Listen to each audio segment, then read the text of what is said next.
नमस्कार, मैं शंभू कुमार सिंह और आप देख रहे हैं नेशनल दस्तक। कल आज तक के पत्रकार की पटना में कुटाई हो गई, लेकिन आपको पता है अग्निवीर के समर्थक कौन कौन हैं? रवीना टंडन फिल्म अभिनेत्री हैं, कंगना रनौत, राजवर्धन सिंह राठौर, बीके सिंह जो 6 महीने उम्र की कटौती हो रही थी तो साहब सुप्रीम कोर्ट में चले गए थे। सोचिए, सेना के वो कौन से बड़े अधिकारी हैं जिन्होंने ये कानून बनाया है और उनकी जाति क्या है, और कौन लोग हैं जो अग्निवीर बनने वाले हैं। लोग मजाक उड़ा रहे हैं कि शादी की उम्र 23 साल है, रिटायरमेंट की उम्र 22 साल है, 17 साल की उम्र में नौकरी होगी, 22 में रिटायर होगा। लड़की वाले पूछेंगे कि लड़का क्या करता है तो रिटायर हो क्या है। खैर, मैं ये सब बातें नहीं मानता हूं, शादी का नौकरी से कोई संबंध नहीं है, लेकिन जो लोग तंज कर रहे हैं, इससे ज्यादा लोग क्या कह रहे हैं सोचिए। मैं जानता हूं कि यह क्यों किया गया है। प्रकाश अंबेडकर के बयान से बवाल कटा हुआ है। उन्होंने कहा है कि यह आरएसएस और बीजेपी की बड़ी साजिश है देश से संविधान खत्म करने का। पहले ये 4 साल की ट्रेनिंग देंगे, फिर उनका हिंदुआइजेशन करेंगे और उसके बाद आरएसएस और बीजेपी में शामिल कर लेंगे। ये वो तमाम बड़ी खबरें हैं जिस पर बात होनी चाहिए। आज देश भर में प्रदर्शन चल रहा है। आरएलडी राष्ट्रीय लोकदल ने विरोध करना शुरू कर दिया है। पप्पू यादव ने, तेजस्वी यादव ने, तमाम लेफ्ट के नेताओं ने विरोध प्रदर्शन शुरू कर दिया। सोचिए, यह मामला सिर्फ नौकरी का नहीं है साहब, यह मामला इस देश की संप्रभुता का है, यह मामला इस देश के सम्मान का है, यह मामला इस देश के उन तमाम लोगों का है जो इस देश से प्यार करते हैं।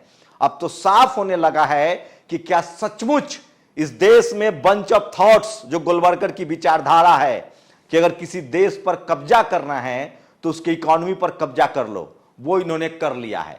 इस देश की इकोनॉमी पर अंबानी अडानी का कब्जा है।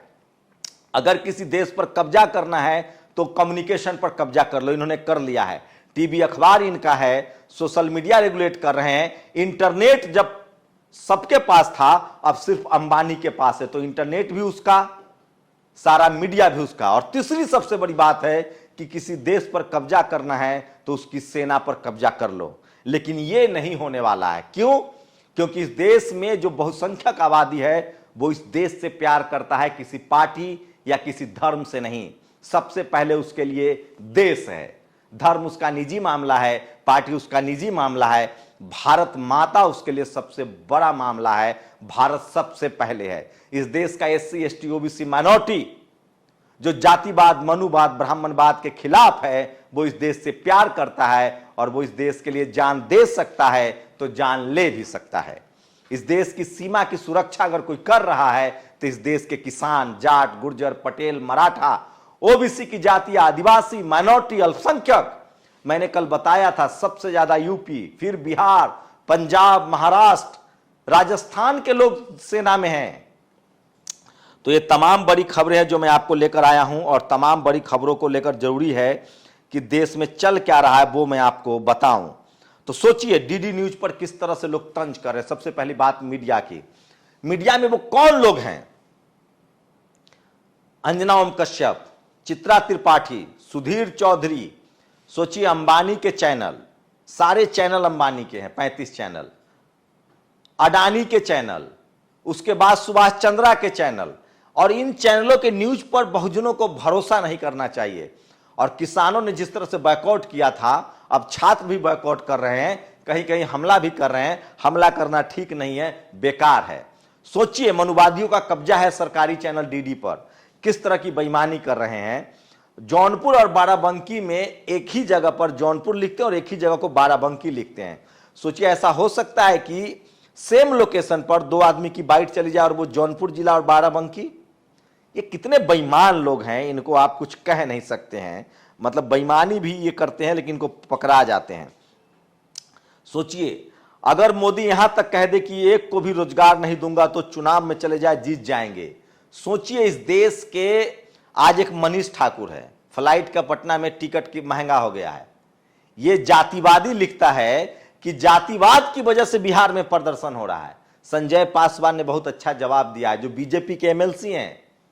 उन्होंने कहा है कि ये प्राइवेटाइजेशन के खिलाफ गुस्सा है, ये बैकलॉग के खिलाफ गुस्सा है, ये रिजर्वेशन नहीं भरा जा रहा उसके खिलाफ गुस्सा है, ये इस देश की सुरक्षा को ताक पर रखा जा रहा उसके खिलाफ गुस्सा है। रवीश कुमार तंज कर रहे हैं कि धर्म के नाम पर अब तक वोट ले रहे थे। सोचिए किस तरह के हालात हैं। और प्रधानमंत्री की साजिश देखिए, कल अफगानिस्तान में एक गुरुद्वारे पर हमला हुआ, वो ट्वीट कर रहे हैं, करना भी चाहिए, लेकिन देश जल रहा है, उस पर साहब को फुर्सत नहीं है। कैमरा लेकर मां से मिलने जाते हैं। आज के समय में योग का महत्व और अधिक हो गया है। जनता नॉन कम्युनिकल, सोचिए आज भी वो योग पर भाषण दे रहे हैं, इनके पास करने के लिए कुछ नहीं है। बीजेपी के 10 नेताओं को Y+ सुरक्षा मिल गई है। बीजेपी के नेता सब जगह निशाने पर है, उनका दफ्तर जलाया जा रहा है। सोचिए 400 चार्टर अकाउंटेंट और सीए पर कार्रवाई की तैयारी कर रही है सरकार। क्यों? इसलिए कर रही है ताकि चाइनीज कंपनी को ब्रेक किया जाए। सोचिए चाइना का किस तरह से कंपनियों में घुसपैठ हो चुका है। और पुलिस वाले ने ही दुष्कर्म पीड़िता पर बनाया शिकायत और वापसी का दबाव। यह है यूपी के गाजियाबाद की पुलिस की करतूत। और ये देखिए, मुस्लिमों के खिलाफ व्हाट्सएप पर एक नफरती मैसेज भेजने के आरोप में आलोक कुमार नाम के एक अधिकारी को पुलिस ने गिरफ्तार किया है। स्वाति मिश्रा ने ट्वीट किया है, जब आप भर्ती बंद होने पर बीजेपी को वोट दे सकते हैं, तब आप 4 साल की नौकरी पर क्यों नहीं देंगे? बिल्कुल देंगे रवीश कुमार। सोचिए रणविजय सिंह ने लिखा है कि इस देश में इतनी बेरोजगारी है कि 6 महीने की भी नौकरी सरकार देना तो भी करोड़ों लोग लाइन में लग जाएंगे। इतनी बेरोजगारी है, इतनी भुखमरी है, इतनी गरीबी। और वो कौन लोग हैं? वो जाट, गुर्जर, पटेल, मराठा, कुर्मी, कोयरी, यही ओबीसी की जातियां, किसान जातियां, SC ST OBC के बच्चे को बेरोजगार कर दिया गया है।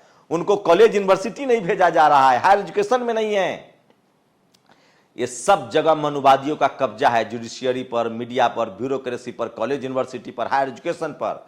आपको सिर्फ मजदूर बना दिया जाएगा। इस देश में किसानों को मजदूर बना दिया जाएगा। इसलिए वो किसान बिल लाया गया था, वो सफल नहीं हुआ। तो आपके बच्चे जो सेना में जाके देश की सेवा भी करते थे और परिवार भी चलाते थे, उसको भी बंद किया जाएगा। अग्निपथ योजना की वापसी की मांग पर 18 जून को भोजपुर में बंद है। मनोज मंजिल ने ट्वीट किया, विधायक है। और ये देखिए जयंत ने क्या जवाब दिया है रवीना टंडन को कि आप मस्त रहो। सोचिए रवीना टंडन, उसके परिवार ने, किसी ने सेना का मुंह देखा होगा जवान का। और सोचिए जब इतना ही बढ़िया अग्निवीर प्रोजेक्ट, तो अधिकारियों पर क्यों नहीं लागू होता है? कंगना रनावत, ये सारे जो सवर्ण फिल्मकार हैं ना, ये मनुवादी, जातिवादी, ब्राह्मणवादी हैं। सबकी जाति सामने आ रही है। सोचिए, इसीलिए इनकी फिल्में नहीं चलती है।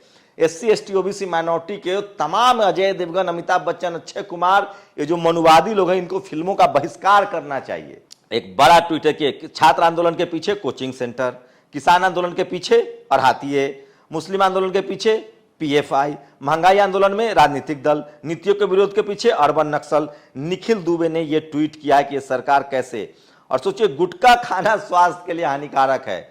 दिल्ली में 2 वीडियो दिखाऊंगा, गुटखा वालों से अग्निवीर पर बीजेपी समर्थन ले रही है।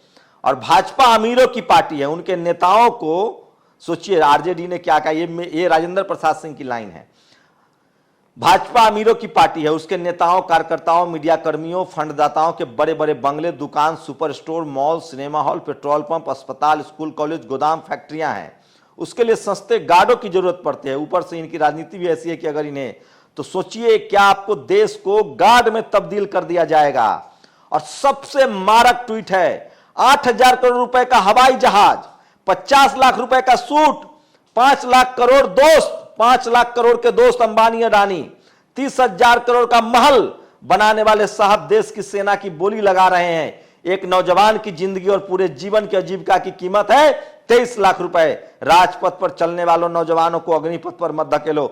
पीयूष बेबले ने यह आंकड़ा दिया है। सोचिए जो आदमी आपको कह रहा है, ये कैसे बेईमानों की फौज खड़ी हो गई इस देश में, कुछ तो गड़बड़ है। हमारे प्रधानमंत्री जी ने आज के दिन अपनी माता, सोचिए प्रधानमंत्री ने एक ब्लॉग लिखा है कि अब्बास उनका दोस्त था। पहले वो कहते थे उनकी मां बर्तन मांजती थी, अब कह रहे हैं उनके पिताजी दूसरे के बच्चों को ले आते थे। 4th क्लास में वो सैनिक स्कूल का प्रोस्पेक्टस मंगवाते थे, फिर वो चाय बेचते थे। हम लोग के पास दिन भर मजदूरी करते थे तो पकवान नहीं बनता था, इनके घर में पकवान बनता था। अब साहब ने मां की उम्र को लेकर भी झूठ बोला है। कल उन्होंने मां का बर्थडे मनाया, कैमरे वाला बर्थडे, 100 साल कहा कि पूरा हो गया है मां का।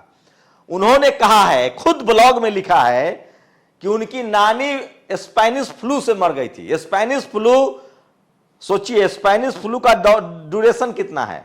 स्पेनिश फ्लू 1918 से 1920 तक रही। इसका मतलब है कि उनकी नानी 1918 से 1920 के बीच में मर गई। और अगर कल उनकी मां का 100 साल पूरा हुआ, इसका मतलब उनकी मां की पैदाइश 1922 की है। मतलब समझ में नहीं आता है कि यह आदमी कुछ भी कर देगा, कुछ भी लिख देगा। तो मोदी जी ने माता जी का जन्म वर्ष 1923 लिखा है और उनकी मां का 100 साल होगा। उनकी नानी पहले मर गई थी और मां तब पैदा हुई। तो गलती हो जाती है ज्यादा बातचीत करने में। और सड़कों पर प्रदर्शन देखिए, कितना शांतिपूर्ण प्रदर्शन है। और ये देखिए अभिजीत गांगुली ने कहा है नॉर्मल पैटर्न। नॉर्मल पैटर्न नहीं होता है कि पहले समीक्षा होती है, बैठक होती है, मीटिंग होती है, तब कोई कानून बनता है, फैसला लिया जाता है। मोदी सरकार पहले बना देती है, तब बैठक करती है, तब समीक्षा करती है, तब बदलाव करती है। और ये सोचिए अजीत जैन चौधरी का एक ट्वीट है, बहुत भयानक ट्वीट है। चौधरी चरण सिंह भी गांधी जी के विश्वास करते थे, तो आरएलडी के नेता सड़कों पर उतरने लगे। जयंत चौधरी जो हैं वो 1 तारीख से लगातार पूरे पश्चिमी उत्तर प्रदेश में रैली करने वाले हैं। और आज तक की इस महिला पत्रकार को सुन लीजिए किस तरह से मीडिया वालों को ढूंढ रहे। इनकी ज्यादा दिन बेईमानी नहीं चलेगी। नवादा में भी बीजेपी दफ्तर को चला दिया गया। और अब आता हूं 2 असली खबरों पर। अग्निपथ योजना को तैयार करने वाले अनिल पुरी, इस शख्स का नाम जान लीजिए, इसी में सब छुपा हुआ है। अनिल पुरी। ईडी का हेड कौन है? मिश्रा। सुप्रीम कोर्ट में कौन जज है? मैं फिर कह रहा हूं, इस देश में जाति विशेष के लोगों को बैठा दिया गया है जिनका आरएसएस से कनेक्शन है और इस देश को तबाह किया जा रहा है। इस देश में एससी, एसटी, ओबीसी, अगर कोई जाट, गुर्जर, पटेल, मराठा, कुर्मी, कोयरी, यादव, कोई आदिवासी, कोई मुस्लिम इस तरह के कभी प्लान नहीं बनाएगा, कभी स्कीम नहीं लाएगा। ये कोई मनुवादी ही बना सकता है। आपको पता है सांसद का सोफा भी सरकारी पैसे से धुलता है। इस देश में अधिकारियों को, अधिकारी कौन है? जाति विशेष के लोग हैं। उनको क्या क्या सुविधाएं मिलती हैं। और जहां एससी, एसटी, ओबीसी, माइनॉरिटी के बच्चे स्कूल पढ़ने लगे, स्कूल बर्बाद। कॉलेज पहुंचने लगे, कॉलेज बंद। सेना में नौकरी करने लगे, नौकरी खत्म। ये सब कुछ देश को गुलाम बनाने के लिए है। और सोचिए किस तरह से आपके बच्चों पर भी अब कार्रवाई होने लगी है। अग्निवीरों पर जेल भेजा जा रहा है। यूपी पुलिस ने अग्निवीरों पर सख्त कार्रवाई शुरू कर दी है। मथुरा के 35 नामजद के खिलाफ हत्या के प्रयास की धारा 307 समेत 9 कठोर धाराएं लगा दी हैं। आरोपियों को जेल भेजा जा रहा है। तो सोचिए सबसे भयानक खबर है ये, किस तरह से उनको जेल भेजा जा रहा है। और सर्वेश मिश्रा ने एक ट्वीट किया है, वो सुनिए, बहुत ही भयानक। देश की जो बुरी हालत हो रही है, कुछ दिनों में मोदी जी भोजन वीर स्कीम लाएंगे जिसमें 1 टाइम का खाना खाकर जिंदा रहना होगा। तुरंत गोदी मीडिया कहेगा कि 1 टाइम खाने से 100 साल जिंदा रहेंगे और सरकार का पैसा भी बचेगा। मन की बात में मोदी जी बताएंगे कि उनका मित्र अब्बास 1 ही टाइम खाना खाता था। तो इस तरह के तंज किए जा रहे हैं उन पर। लेकिन सबसे जो भयानक खबर है वो देखिए, अग्निपथ को लेकर कल भी यूथ कांग्रेस ने प्रदर्शन किया है। लेकिन सबसे जो बड़ी खबर है वो मैं बता रहा हूं, प्रकाश अंबेडकर ने एक बड़ा ट्वीट किया है। उस ट्वीट को लेकर पूरे देश में बवाल मचा हुआ है। लोग सवाल पूछ रहे हैं और वो ट्वीट सब कुछ बयां कर देता है। ये देखिए, अग्निवीर को लेकर प्रकाश अंबेडकर का जो ट्वीट है वो बड़ा ट्वीट है। अग्निवीर योजना के पीछे भाजपा और आरएसएस का गुप्त एजेंडा है। सरकारी खजाने पर बोझ कम करने, बेरोजगार युवा सैनिकों का निर्माण करना जिससे नाजियों जैसी सेना बनाने में मदद मिलेगी और इस नाजी सेना का इस्तेमाल वैदिक हिंदू राष्ट्र के निर्माण में किया जाएगा। तो क्या संविधान खत्म करने के लिए सेना पर कब्जे की तैयारी है? ये सबसे बड़ा सवाल है। क्या एससी, एसटी, ओबीसी, माइनॉरिटी, किसान जातियों के बच्चों पर केस लादे जा रहे हैं? उनको जेल भेजा जा रहा है? सबसे बड़ा सवाल है। आप लोग की क्या प्रतिक्रिया है? क्या जिस तरह से इस देश की पैसे पर कब्जा हो गया है, देश के मीडिया पर कब्जा है, क्या देश का अगला निशाना मनुवादियों का सेना है? क्या सेना पर कब्जा करके वो इस देश की बहुसंख्यक आबादी, 90% आबादी, एससी, एसटी, ओबीसी, माइनॉरिटी और गरीबों को गुलाम बनाना चाहते हैं? अपनी प्रतिक्रिया जोड़ दीजिए। शुक्रिया। नेशनल दस्तक की आपसे गुजारिश है कि अगर इसको बचाना चाहते हैं तो नेशनल दस्तक को सब्सक्राइब करने के लिए रेड कलर के सब्सक्राइब बटन को दबाएं, फिर बेल आइकन की घंटी दबाएं। नेशनल दस्तक को बचाने के लिए बहुत जरूरी है कि हर खबर को शेयर करें, लाइक करें, कमेंट जरूर करें।